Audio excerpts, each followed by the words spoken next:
He is as dominant as they come. Chris Borich looking for his 5th win in 6 rounds in 2012, and he's got it. He takes the first ever limestone GNCC, just making a run for the record books now. More history awaits today.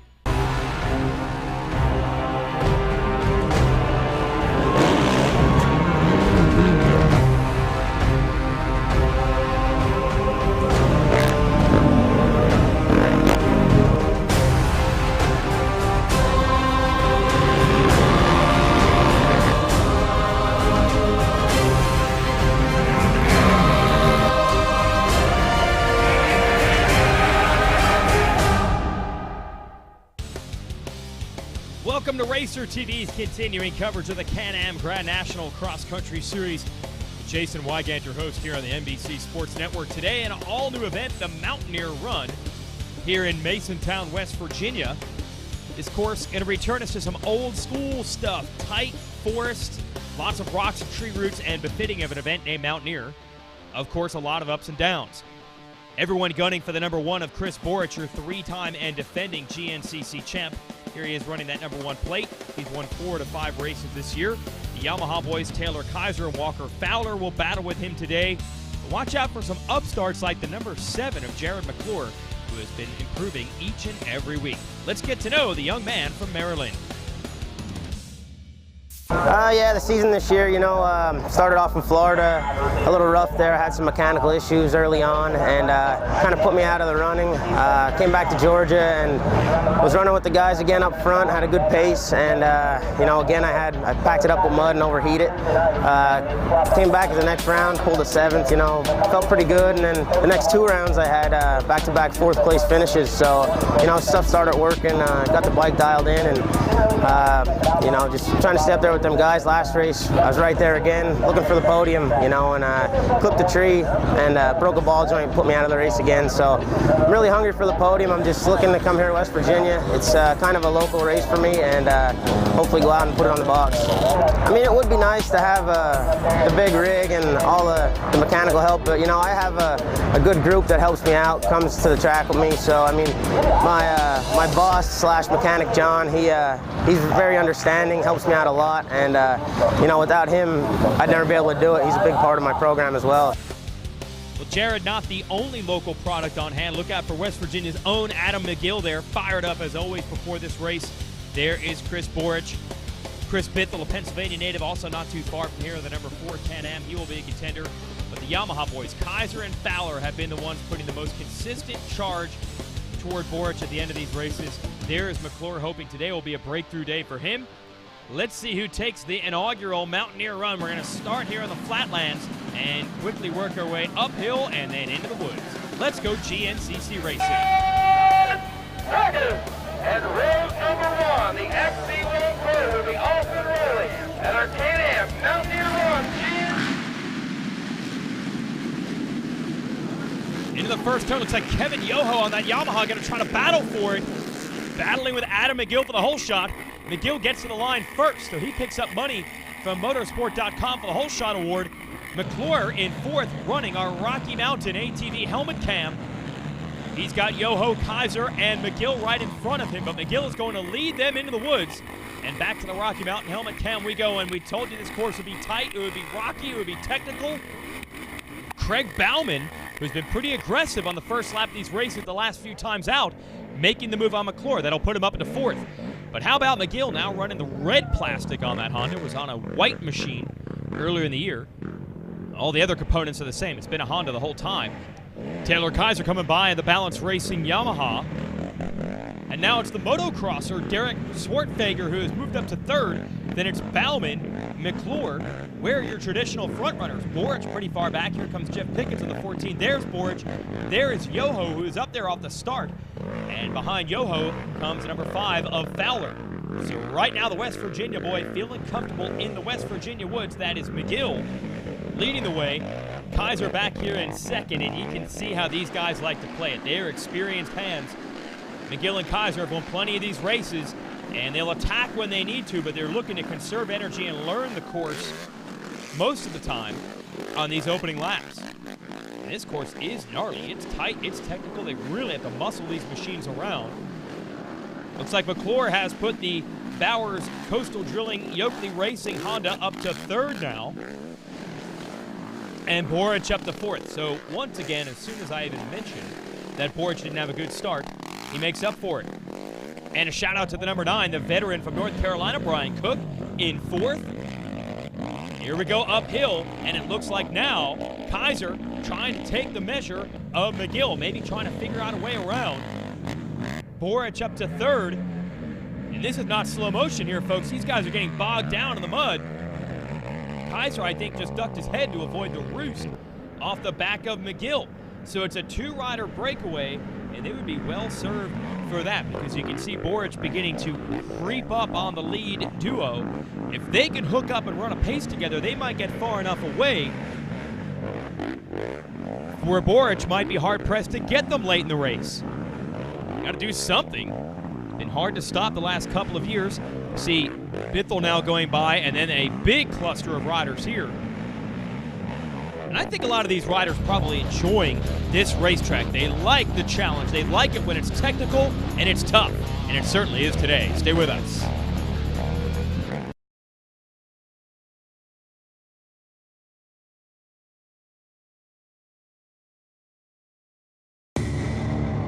The Can-Am Renegade 1000 XXC with the most powerful engine in the industry. The Outlander 1000 XT with a redesigned chassis for unequal trail riding. The Commander 1000 Limited, the most equipped, luxurious side-by-side in the industry. The facts say it's the most advanced lineup out there. But the ride says it all. Racer TV is brought to you by Can-Am, by AMSOIL, and by Rocky Mountain ATVMC. You're checking out coverage of the Can-Am Grand National Cross Country Series here on the NBC Sports Network. It's a place where we truly have a class for everyone to race, including utility and 4x4 machines that go at it every Saturday morning. We have classes for women. We have beginner and youth classes. Plenty of stuff for the motorcycle folks and UTV side-by-side machines. And I'll tell you what, it might look weird to see these guys at race pace in conditions like this, but there might be nothing more fun than taking a ride in one of those UTVs or driving them around this course. And we do that in a couple of our rounds every year. Looks like Taylor Kaiser is taking the lead in our pro race away from Adam McGill. Third place is still your defending series champ and points leader Chris Boric, but Boric making a run on those two. So they better hustle or they're going to be in a 3-rider battle for the lead, and it looks like Kaiser's trying to do just that, pulling away a bit from McGill. Boric very mild-mannered, very quiet on and off the racetrack, but somewhere deep down inside is obviously that killer instinct. Oh, and speaking of killer, we see some smoke coming out of the back of McGill's machine. And will that hurt his chances today? He has suffered from some bad luck putting together his own program this year after a couple of years. Whoa, and Kaiser has gotten stuck. I think he hit a tree. And then one of his friends comes out and tries to help him and goes down as well. So just as quickly as I thought McGill was going to have some issues, the only issue he has to deal with now is handling the pressure of running in the lead. Kaiser shuffled back to second, and here comes Boric in third. Bithell has put the Can-Am up to fourth, and there is McClure right there. We talked to him at the beginning of the show. He has been getting closer and closer to that podium. He's been hanging around the lead group for most of the day, most of the races. He's doing it again today, and that could put him in position for a top 3 when it's all said and done, especially on a course like this. You saw what happened to Kaiser. This thing can change in a hurry. So McClure doing a good job keeping in touch with the big guns. Back down into the woods we go, and you can see this is where a lot of the water has collected. Did I miss McGill, or is he no longer part of this group? I don't think McGill is running. So apparently maybe that smoke that we saw out of the back of his machine earlier has cost him dearly. Here is Kaiser leading the way. So he's taking the lead back, You got the two yellow machines, no surprise, the Killer Bees have hooked up, Borich and Bithell, and then it is McClure right there. So McClure has to be comfortable with this. He has shown he can run the pace of the lead group. He's still right there in fourth. How many times have we seen Bithell and Borich hook up after bad starts and carry themselves forward? I don't know if I've ever seen either of those two get hole shots. But man, about midway through the race, they find their stride, they find the lines, they go to the front of the pack. The only difference, I'd say, is that extra kick that Borich has down in the last lap. We often see Bithell burn a lot of energy to get to the front of the pack. He's there now, he's in third. But I have a feeling that Borich, meanwhile, is just getting warmed up. This second place spot, well, that'll be good for now, but you know he's going to be going for the W before it's over. So that thick pack of riders we had up front early, it is boiled down to, I believe, 4 who could take the win today. And they're about to get the 2 laps down and 2 laps to go card. So we'll be halfway through this thing. And Taylor Kaiser controlling the pace. There's Borich, there's Bithell, there's McClure. And you have to wonder if anyone else is going to be able to run these boys down through the pits. How will the strategy play out? Is anyone going? Is anyone stopping? And yes, Kaiser into the balance racing pits and into the Yoshimura Max's tent goes Borich. There is Bithell being pitted by the Can-Am folks. A little help from the family there as well. He is in and out. All right, so everyone's got their pit stops complete. We're halfway through. It's going to be a great race in West Virginia. Stay with us. When it's time to get ready to ride and you need gear, it's time to go to RockyMountainATV.com. With the largest selection of ATV parts, apparel, and accessories, we have what you need at deep discounts. We have a huge state-of-the-art facility that ensures your order ships out quickly with accuracy that's second to none. Most items ship free and arrive at your door in 3 days or less. Visit our industry-leading website, RockyMountainATV.com today for the best prices, quickest shipping, online support, and largest in-stock selection around. RockyMountainATV.com. Get ready. Racer TD is brought to you by Can-Am, by AMSOIL, and by Rocky Mountain ATVMC. Give you the highlights of the Can-Am morning race. Look at those big 4x4s ripping off the line, and Zach Sikowski, another hole shot for him in that black and green number 990. Highlights of the 4x4 open class. You know it's going to be a battle between Sikowski, Michael Swift, and Brian Buchanan. There's Buchanan in third. Swift running the point position out front. Back to the starting line we go for the Utility Unlimited class for machines that come from the manufacturer without racks. The dominator there has been Cliff Beasley, and here's 4x4 lights. Kevin Trantham on the left has been unstoppable in that division.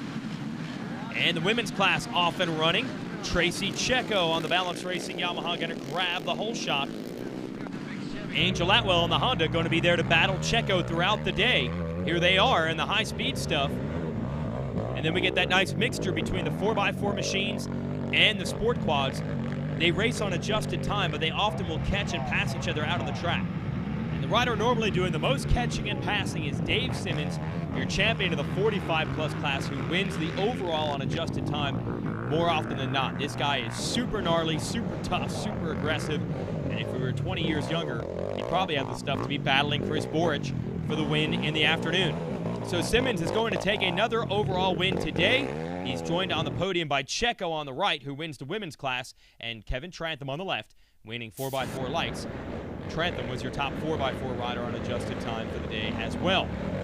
Look at these rocks the riders are picking their way through.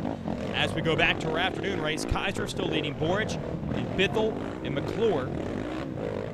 Brian Wolf has been a factor at times, catching and passing this group, getting up in the mix. And Walker Fowler is beginning to make some tracks. Fowler made a lot of mistakes early in this one, didn't get a good start either. Let's see if the number 5 can rally to become a contender. Lap rider there pulling over, letting those fast 4 go by. Gotta be impressed with McClure. Every week he gets closer and closer. Borich is now taking the lead from Kaiser, with McClure in third and Bithell in fourth. This is kind of a change in strategy. You do not often see Borich in the lead this early, and Kaiser tried to get him back and almost went over the bars in that mud hole where they just completely bottom out. And here's the rest of the group. It's Wolf and Fowler. They have closed up on the leaders. With about a lap and a quarter to go, there might still be time for them to make a run. And Boric getting shuffled back to third. And then I believe it's Wolf who has gotten around McClure. So the nitty-gritty down the stretch is watch Fowler come by at the back of the group. It is starting to change in a hurry. And Kaiser apparently feels most comfortable leading this thing. He keeps trying to get the lead back. Anytime someone gets him, we'll see if that pays off. It's Boric, Bithell, second and third. Now Fowler has gotten around the Honda riders of Wolf and McClure. Boric trying some new lines all the way on the right side. And that one didn't pay off for him. That rocky uphill, man, is that tough to negotiate. Kaiser continues to lead. Now we're on to the open stuff. And it is Bithell who has gotten around Boric. So Bithell is up to second, Boric in third. Wolf absolutely flying in the number 4 spot. Then it's McClure, and Fowler's got to be back in that group somewhere as well. Business sure has picked up here from lap 1 when we saw McGill, who is out with problems, and Kaiser just kind of taking it easy out front. Everyone is pushing the pace now, and Boric has taken over the lead for the second time today. Kaiser is behind him, but boy, Chris Boric leading into the last lap. That is not what these riders wanted to see. He is normally unstoppable. Even if he doesn't have the lead late, he can go out and get it. So let's see if they can reverse strategy on him. Any engine. Any season. At home. At the track. Or on the trail. Amsoil, the first in synthetics. Racer TV is brought to you by Can-Am, by Amsoil, and by Rocky Mountain ATVMC. Final lap here at the Mountaineer Run GNCC in West Virginia. Chris Boric leading the way. Now normally Boric puts his attack on late on the last lap. This time he did it late on the next to last lap. We'll see if he can lead them all the way around. Often in these races, it is harder to lead than it is to follow, unless you can start pulling a gap, and Boric's not able to. Kaiser is still right there. Then it's Wolf and McClure. I gotta figure Fowler is going to be a factor. Where is Bithell as well? This is going to be a great race down the stretch. This track is so slippery. Kaiser almost had a line dialed in there to Boric's right. And on this gnarly track with a pack this close and the pace this high, you've got to wonder, it might come down to who makes the least mistakes. There's Fowler, started this lap in 6th, but he could quickly go right to the front if any of these guys get tangled up. And Boric is under extreme pressure right now from Kaiser. Really strange to see this situation. It's normally the opposite. We've seen Kaiser leading into the last lap many a time with Boric trying to set him up. Now it is Boric leading with Kaiser. Does Kaiser have a line picked out on the last lap to make the pass? Wolf on the JG Off-Road Honda is there. Wow, here comes Bithell, here comes Fowler. They need to close the gap up just a bit to take advantage of one of those mistakes. Now obviously, that is not Chris Boric's trademark. He learned at the hands of one of the best ever, if not the best ever, Bill Ballance. That is where Boric developed that last lap strategy. He does not throw races away late. Maybe about 10 years ago when Boric was first breaking into the pro class, that was the case. But now he is the one that is the coolest under fire. And we talked about Boric's personality before this race. The guy doesn't get too riled up very often. He's pretty even keel, and that could be the key. When so many riders are pouring it on like this, he does not panic. And look at these two.